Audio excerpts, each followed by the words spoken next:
126వ కీర్తన మనకు నెరవేరదనుకున్నారా? మన నోటి నిండా నవ్వు ఇప్పుడు లేదు, ఎన్నో సంవత్సరాలుగా లేదు. దుఃఖమే, నిందే, అవమానమే, శ్రమే, పోరాటమే, బలహీనతమే, పడి లేవడమే బతుకు. Monday welcome. నోటి నిండా నవ్వు ఉంటుందంట. సంతోషంతో పనులు మోసుకొస్తున్నావా? అదో వస్తుంది.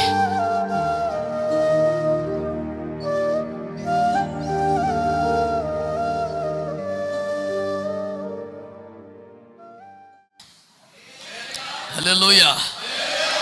అంటే ఇప్పుడు మన ఎదుట ఉంచబడిన శక్తికి మించిన మహిమకరమైన ఈ పరిచర్యలన్నిటికీ కూడా ఎక్కడ ఒక అద్భుతమైన ఆరంభము స్టార్ట్ అవుతుందంటే మనము దేవుని చేత ఒక్కసారి మన నోరు తాకబడాలి. ఆమేన్ అనండి గట్టిగా. దేవుని చేత మన నోరు ఒకసారి తాకబడాలి. ఈ పూట నేను ఆశపడుతున్న కార్యం అదే. నీ నోరు, నా నోరు, మన ఎదుట ఉంచబడ్డ పరిచర్యలన్నీ కూడా దేవుని అంచనాల మేరకు నెరవేర్చి ముగించి దేవుని మహిమపరచుటకు సారిపోవునట్లుగా మన నోరు తాకబడాలి.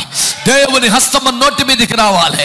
ఆయన తన చేయిని చాపి ఇర్మియా నోటిని తాకి, ఇక భయపడకో, నా మాట నీ నోట ఉంచి ఉన్నాను, వెళ్ళో.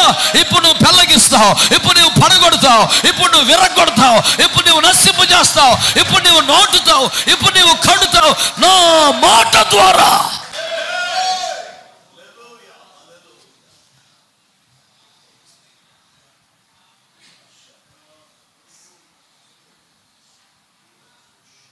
వాక్చాతుర్యాన్ని బట్టి, అనుభవాన్ని బట్టి, చదువును బట్టి, కని విన్న సంగతులను బట్టి, చదువుకుంటూ ఉండగా నీకు వచ్చిన అవగాహనను బట్టి నువ్వు మాట్లాడుతూ వస్తే అది ఎంత బలమో ఎంత ఫలమో ఇన్నేంట్ల మన సేవానుభవం అర్థమైపోలా. లేకపోతే ఇన్ని సంవత్సరాలు మనం ఎంతగా కష్టపడ్డందుకు వచ్చిన ఫలం ఇదేనా? ఇన్నేంట్ల మన త్యాగానికి, మన ప్రయాసకు రావాల్సిన ఫలం ఇదేనా?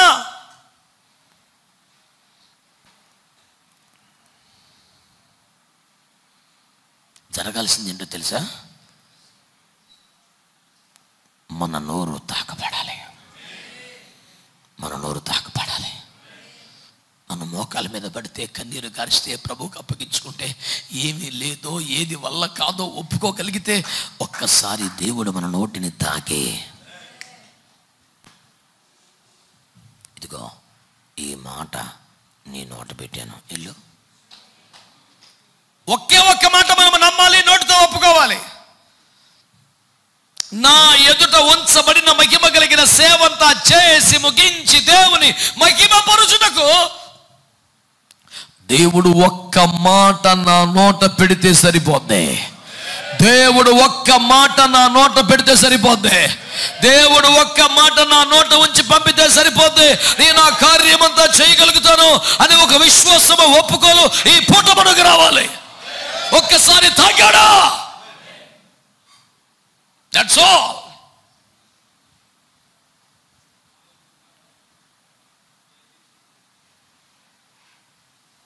ఇంత కలవరంతో, ఇన్ని ప్రశ్నలతో, ఇంత టెన్షన్తో ఉన్న ఇర్మియాను పట్టుకొని చేయి చాపి తన నోటిని తాకి, ఇంక భయం లేదు, లేదు, నా మాట నీ నోట పెట్టాను.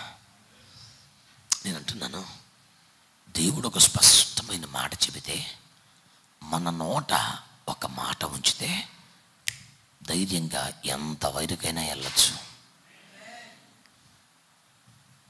అది లేకపోతే కొంత కూడా కదలకూడదు,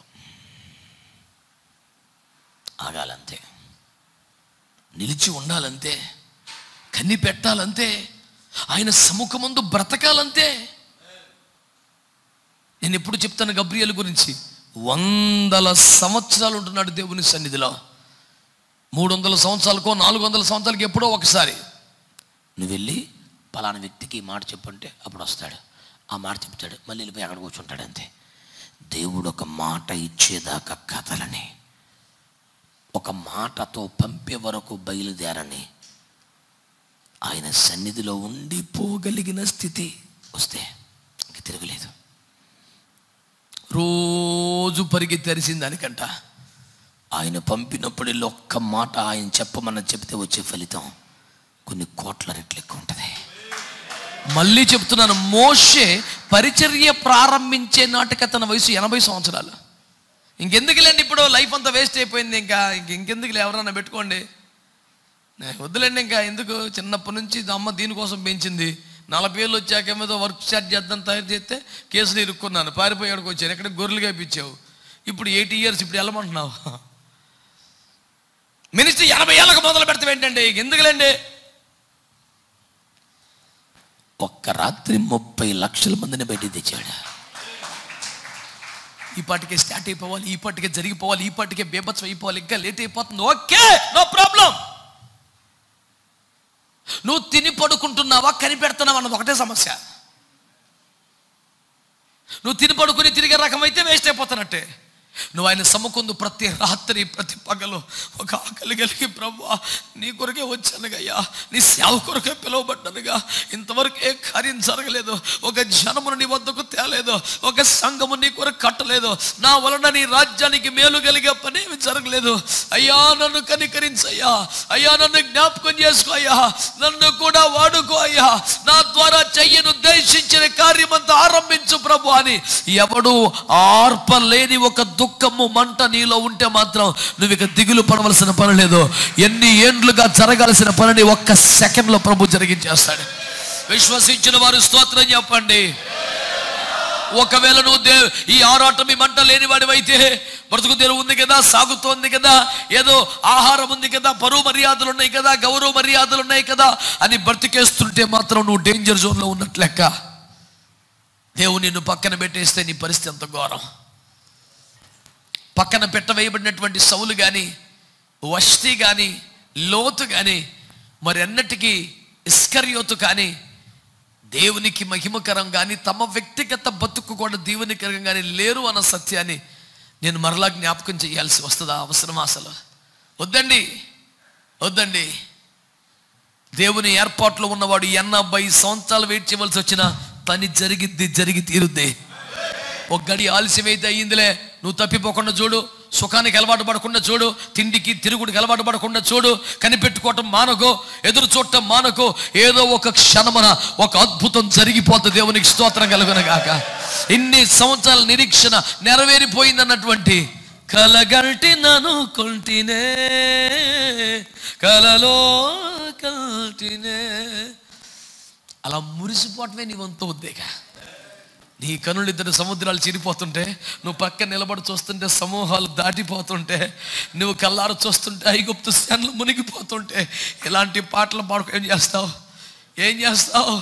ఏ జయ గీతము మనసారా పాడుకోవలసిన రోజు ఒకటి వస్తుంది. దేవుని బిడ్డలారా స్తోత్రం చెప్పండి గట్టిగా. ఈ దినము కొరికే కదా నేను ఎదురు చూశాను ప్రభా. ఎవరు పాడని గీతములు పాడే ఒక మధుర గడ్య నీకు రాబోతుంది. దేవునికి మహిమ కలుగును గాక. మళ్ళీ మళ్ళీ చెప్తున్నా, నువ్వు కనిపెడుతున్న వాడివైతే, నువ్వు మోకరించిన వాడైతే, దర్శనాన్ని మర్చిపోని వాడివైతే, పిలుపును మర్చిపోకపోతే, నీలో సుఖం రాకపోతే, నీలో మంట ఉంటే, అయ్యా నాకు ఆశ ఉంది, నాకు ఆసక్తి ఉంది, నాకు భారం ఉంది, కానీ బలం సరిపోట్లా, ధైర్యం సరిపోట్లా, భయంగా ఉంది నాయన, అయ్యో నాకు ఆసక్తి ఉంది కానీ బలం లేదు నాయన అన్న ఏడుపు మంట నీలో ఆరనంత కాలం దిగులు లేదు, టెన్షన్ లేదు. ఇంతవరకు నువ్వు ఒక్కడి కూడా బ్యాప్టిజం ఇవ్వకపోయినా టెన్షన్ లేదు. నేను చెప్తున్నా, రాసి పెట్టుకో. ఒక్కరోజే 30 లక్షలు. ఆమె నన్ను మంచిగా ఒక్కరోజే 30 లక్షలు అంటే ఏంటి సార్ ఆ సేవ? అందరూ మోషేను బట్టి మేఘములోను బాప్తిసం పొందిరి అంటే మోషే ఎంతమంది బాప్తిసాలు ఇచ్చాడు? 30 లక్షలు. పిచ్చి వచ్చేద్ది నాకు. ఊరి బాబు ఇది ఏంటిది? 1 కొరింథీ 10 చదివినప్పుడల్లా బొర్రమెంట్లో బాబు ఏంటి ఒక్కరోజు 30 లక్షల బాప్తిస్మాలా? ప్రపంచంలోని సర్వలోక దైవజనులందరూ ఏకమైతే కూడా రికార్డు బద్దలు కొట్టలేరే అనిపిస్తుంది. దేవునికి స్తోత్రం. అయ్యా స్తోత్రం చెప్పండి. నేను అంటున్నాను, గొర్రెలు కాస్తున్నప్పుడు గొర్రెల్లో సంతోషించిన వాడు కాదు, ఏదో జీవన పద్ధతి దొరికిందిలే అని.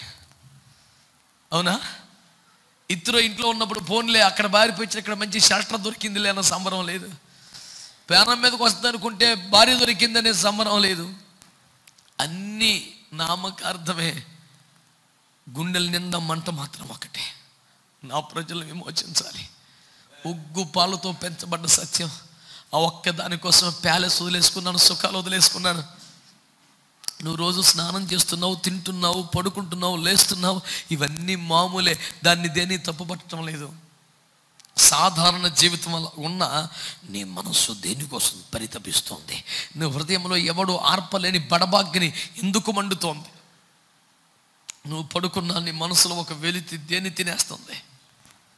అది ఖచ్చితంగా దేవుని ప్రణాళికలో వాడబడటమే కనుకైతే, దేవుని చిత్తములో అమర్చబడటమే గనకైతే, దేవుని చేతి పనిపుట్టుగా మారటమే గనకైతే, నేను చెప్తున్నాను, నువ్వు భయపడనక్కర్లేదు.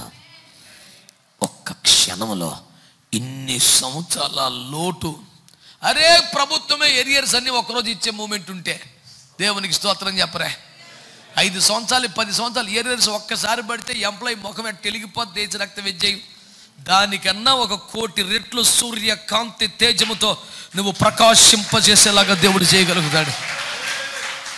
హల్లెలూయా చెప్పండి గట్టిగా, హల్లెలూయా.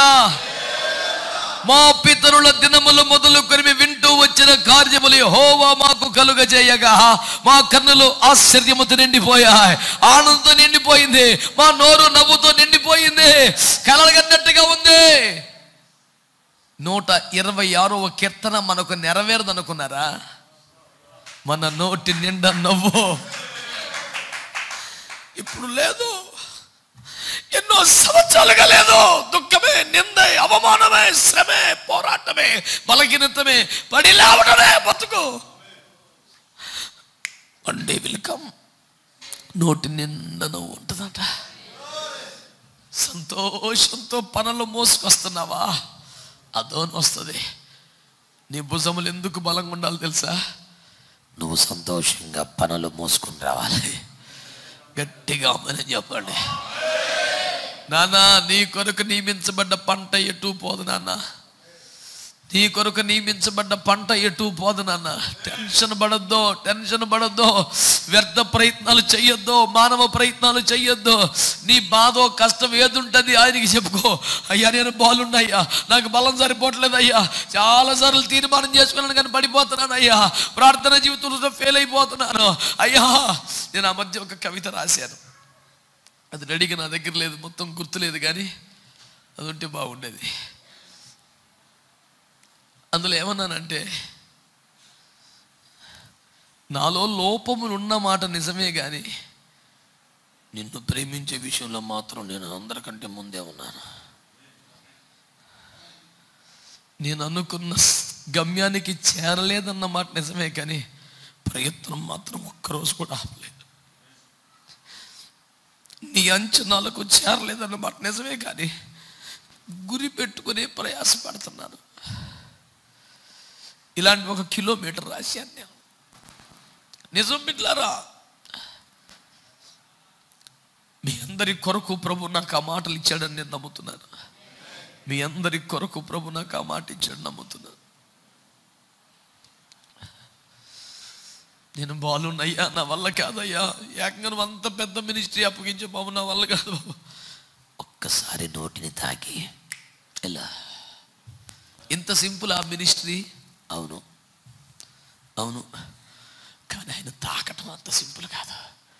తాకితే సింపులే, ఆయన తాకడం అంత సింపుల్ కాదు. దాటిపోవచ్చున్న దేవుడు ఆకడం అంత సింపుల్ కాదు. నిలిచి నిన్ను పిలవడం అంత సింపుల్ కాదు. నిన్ను తాకడం అంత సింపుల్ కాదు. దాని కొరకే నువ్వు రోడ్డు పక్కన గుడ్డోళ్ళలాగా, ఇదే చివరి అవకాశం లాగా, ఎవడు అరిచినా పట్టించుకోనంతగా, ఎవడు ఊరుకోబెట్టిన ఆగనంతగా ఒక మానని రోదన నీలో నుంచి ప్రభు సముఖానికి వస్తూనే ఉండాలి. వెళ్ళిపోయే వాళ్ళు వెళ్ళిపోతున్నారు, నడిచే వాళ్ళు నడుస్తున్నారు, తినేవాళ్ళు తింటున్నారు, ఎగతాళి చేసేవాళ్ళు ఎగతాళి చేస్తున్నారు, తిట్టేవాళ్ళు తిడుతున్నారు, ఊరుకోబెట్టేవాళ్ళు ఊరుకోబెడుతున్నారు, ఆయన వస్త్రపు చెంగును ముట్టుకునే వాళ్ళు ముట్టుకున్నారు. ఎవడి ఏడుపాడిది, ఎవడి పన్నాడిది, ఇతను ఏడిపోతుంది. నీ చుట్టూ ప్రపంచం ఏమైపోతున్నా, నీ చుట్టూ జనం ఏమంటున్నా, ఏమైపోతున్నా, ఈ మాట నీలో ఉంటే ఏది ఏది దాటిపోని దేవుడా, నా కనికర సంపన్నుడా, నిత్యము విడనాడవు నీవు, తప్పక దీవిల్తూ. కీర్తనల గ్రంథంలో మాట చదివినప్పుడు, ప్రభువా నువ్వు నిత్యము మమ్మల్ని విడనాడుదువా, మన బొత్తిగా దిగనాడుదువా, లేదు నువ్వు మరలా మమ్మల్ని దర్శించుతావా అన్న మాట చదువుకున్నప్పుడు ప్రభు నాలో ఆ పాటను పుట్టించాడు. దేవునికి మహిమ కలుగునగా. దాటిపోని దేవునికి ఒక స్తోత్రం చెప్పండి. ఆగిపోని కేకలేసే కృప కొరకై స్తోత్రం చెప్పండి. మానని ప్రార్థన ఆత్మ కొరకై స్తోత్రం చెప్పండి. విసుగక ప్రార్థించే కృప కొరకై స్తోత్రం చెప్పండి. మై మరిచిపోయి ప్రార్థించే కృపకై స్తోత్రం చెప్పండి. ఎవరేమన్నా ప్రార్థన మానని ఒక ఆత్మ కొరకై స్తోత్రం చెప్పండి. వాళ్ళు పెరుగక మొర్ర పెట్టగలిగితే, ఆగక ప్రార్థన చేయగలిగితే, దాటిపోతున్న దేవుని కొరకు అంగలార్పు చేయగలిగితే, యేసు నిలచి వాని పిలచి పులకించిపోద్దు. నాకు ఆ పదాలు చెబితే మరణం ఆపలేకపోయిందండి ఆయన్ని, పాతాళం ఆపలేకపోయింది. ఎవడి తరం కదా ఆపడం? గాలి రెక్కలపై గమనము చేయవాడు ఆయన ఎవడెవడండి ప్రపంచంలో? ఒక గుడ్డడు ఆపేశాడు, వేసి రక్తం ఏం చేయం. ఒక అడుక్కున్నాడు ఆపేశాడు, వేసి రక్తం ఏం చేయం. మరణానికి దమ్ముందా? సమాధికి దమ్ముందా? పాతాళానికి దమ్ముందా? బండరాయికి దమ్ముందా? పిలాతు పెట్టిన సంఖ్యలకి దమ్ముందా? పెట్టిన బెట్టాలనికి దమ్ముందా? ఎవడికి లేదో. కన్నీరుగా ప్రార్థన చేసి నీకుంది. కొడితే మంచి కొట్ట. అది ఎప్పుడో కాదు ఈ పగలే, అది ఎప్పుడో కాదు ఈ కూడికే. నిన్ను దాటిపోకూడదు ఆయన. నీ మధ్యలో ఉన్నాడా లేదా?